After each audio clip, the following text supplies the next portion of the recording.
or thought of tomorrow. Without roots, things die. Many of us did die at the hands of the white men or in the heat of the midday sun. The soil ran rich with our blood, and the roots fed on our bodies. It made the roots strong, shallow but strong. There was hope for this new world after all. Barbados, August 1834. Chapter 1. It was the blackest part of the night, and Rachel was running. Branches tore at her skin. Birds, screeching, took flight at the pounding of her strides. The ground was muddy and uneven, slick with the residue of recent rains, and she slipped, falling hard against the rough bark of a palm tree. She slid down to the soil, to where ants marched, and beetles scurried, and unseen worms burrowed through the earth. With ragged breaths, she gulped the heavy, humid air into her lungs. She could taste its dampness on her tongue, tinged with the acidic bite of her own fear. What had she done? She looked behind her. Looming in the darkness was the outline of the mill on Providence plantation, its arms splayed out like four sharp-edged daggers, marking an angry cross into the sky. Terror clawed at her throat, as if the mill itself had eyes and could whisper to the overseer what it had seen. It was not too late. She could still climb back over the wall and creep through the fields of half-planted cane, where gaping holes awaited young green stalks.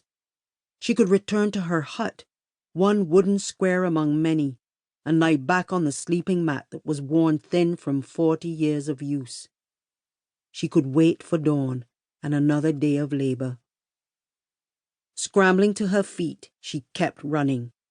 Her legs plunged her deeper into the half-formed shadows of the forest. Her chest ached. She wanted to collapse, but could not. Her body, unbidden, carried her further and further away from Providence. Every snap of a twig sounded like a gunshot. The murmuring of cane toads became the distant cries of searching men. She must keep running. Alone, mud-streaked, with weariness sinking into her very bones, a question haunted her. Was this freedom? The empty forest, her fleeing, sick with dread. Was this what they had hoped for all along? The day before, all the slaves of Providence had gathered outside the great house. A stone-faced set of white people waited for them. The master on horseback, flanked by the overseer, with the master's wife and 3 children standing on the steps of the house. The white people stared at the slaves. The slaves stared back. They all knew what was coming. Some of the slaves even smiled. Rachel was among those who didn't. She was old enough to remember other times when there were whispers about the end of slavery.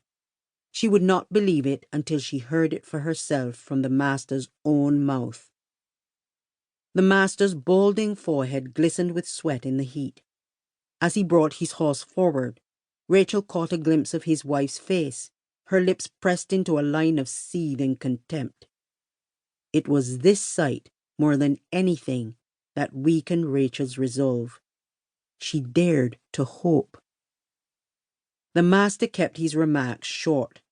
He told them that the king had decreed an end to slavery. As of the following day, the new Emancipation Act would come into effect. They were free. Some people cried.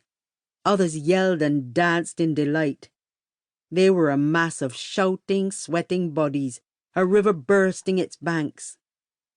The master and the overseer barked useless orders, unable to be heard over the noise. Eventually, the master rode his horse through the crowd at a gallop, just to get them quiet again. Its hooves kicked one woman's head in, and she died instantly. But she died free.